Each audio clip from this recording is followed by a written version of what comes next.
Kwa hiyo kumtengeneza mwanafunzi ni process. Walimu wanaelewa. Asiyependa shule mpaka apende shule. Anahitaji uvumilivu wa aina fulani eti kwa mwalimu.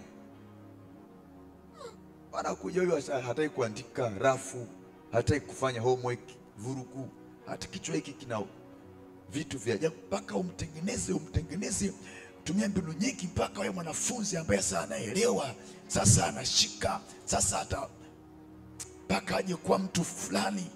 Ni kazi kubwa ya mwalimu anaifanya, kumtengeneza. Kwa hiyo ukishatengenezeka kwa mwanafunzi, maana yake no way out ni kujifunza sasa. Na hapa ndipo Yesu atakapojipatia, Mungu atakapojipatia watu wenye akili, watu wenye maarifa, sababu wamekubali kuwa wanafunzi. Umeelewa vizuri mpaka pale?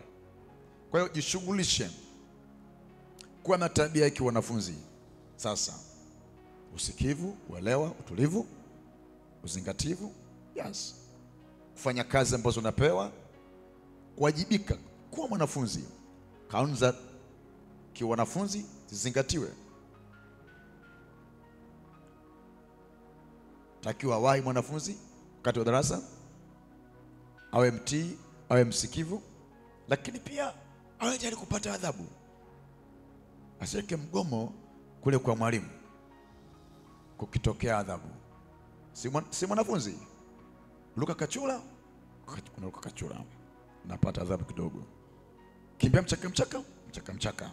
Mwanafunzi hataki kukasirika anapoongozwa na mwalimu wake. Eti